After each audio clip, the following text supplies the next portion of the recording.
ব্যবহার বিধির আরো একটি নতুন এপিসোডে সবাইকে স্বাগতম।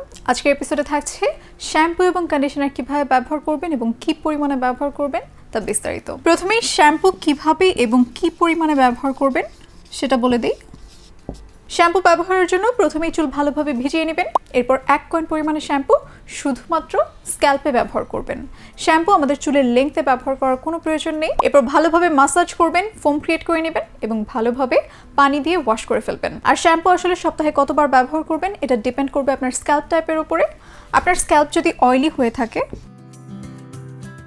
অয়েলি স্ক্যাল্পে প্রতিদিন অথবা একদিন পর পর ভালোভাবে ফেনা ক্রিয়েট করে শ্যাম্পু ব্যবহার করে চুল ধুয়ে ফেলবেন। আর আপনার স্ক্যাল্প টাইপ যদি ড্রাই হয়ে থাকে তাহলে সপ্তাহে 2 থেকে 3 দিন শ্যাম্পু ব্যবহার করবেন। আপনার হেয়ার টাইপ যদি নর্মাল হয়, অর্থাৎ ড্রাইও না অয়েলিও না, সেক্ষেত্রেও সপ্তাহে 2 থেকে 3 দিন শ্যাম্পু করাই যথেষ্ট। সো এটা গেল রেগুলার ব্যবহারের যেসব শ্যাম্পু সেটা ব্যবহার করার নিয়ম। এবার আসি এক্সফোলিয়েটিং বা স্ক্যাল্প স্কেলিং শ্যাম্পু কিভাবে ব্যবহার করবেন সেটাতে।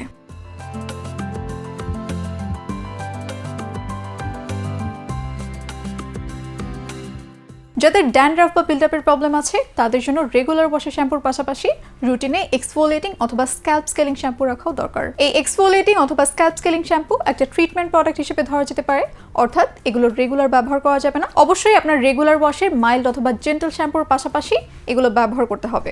এগুলো স্ক্যাল্প টাইপ অনুযায়ী ব্যবহার করতে হবে, অর্থাৎ আপনার যদি অয়েলি স্ক্যাল্প হয়ে থাকে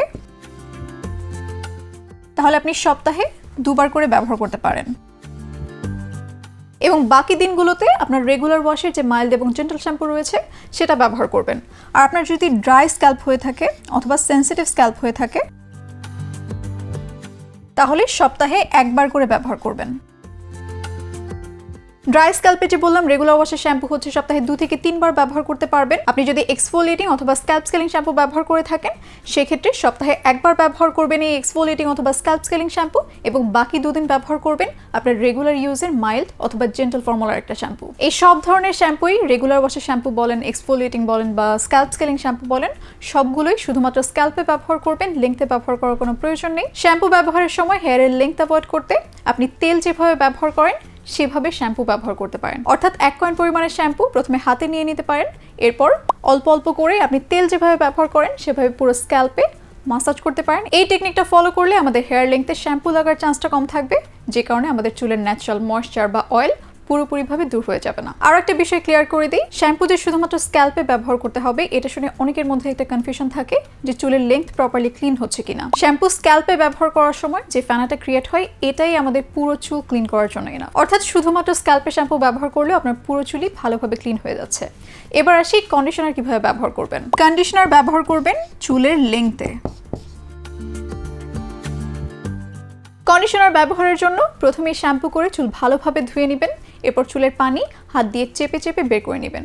এরপরে আপনার চুলের লেংথ অনুযায়ী পরিমাণ মতো কন্ডিশনার, অর্থাৎ যদি শর্ট হেয়ার হয়ে থাকে 1 কয়েন পরিমাণ, মিডিয়াম লেংথের হেয়ার হয়ে থাকলে 2 কয়েন পরিমাণ এবং লম্বা হেয়ার হয়ে থাকলে 3 কয়েন পরিমাণে কন্ডিশনার নিয়ে চুলের পুরো লেংথে অ্যাপ্লাই করে নেবেন। কন্ডিশনার শুধুমাত্র চুলের লেংথে ব্যবহার করবেন, স্ক্যাল্পে ব্যবহার করবেন না, কারণ কন্ডিশনার হচ্ছে আমাদের চুলে ময়েশ্চার প্রোভাইড করে। কন্ডিশনার স্ক্যাল্পে ব্যবহার করলে স্ক্যাল্প অয়েলি বা গ্রিজি হয়ে বিল্ডআপের সমস্যা ক্রিয়েট করতে পারে। অর্থাৎ শুধুমাত্র লেংথে ব্যবহার করে 3 থেকে 5 মিনিটের মতো ওয়েট করবেন, এরপর নর্মাল পানি দিয়ে ভালোভাবে ওয়াশ করে নেবেন। সো এই গেল শ্যাম্পু এবং কন্ডিশনারের সম্পূর্ণ ব্যবহার বিধি, কিভাবে ব্যবহার করবেন, কি পরিমাণে ব্যবহার করবেন সবকিছুই ভিডিওতে রাখা ট্রাই করেছি। এরপর যদি কোনো কনফিউশন থাকে সরাসরি ইনবক্স করুন চয়েস লেগেসির ফেসবুক পেজ বা হোয়াটসঅ্যাপ নম্বরটিতে। আমাদের স্পেশাল সাপোর্ট টিম সার্বক্ষণিক থাকছে আপনার সহযোগিতায়।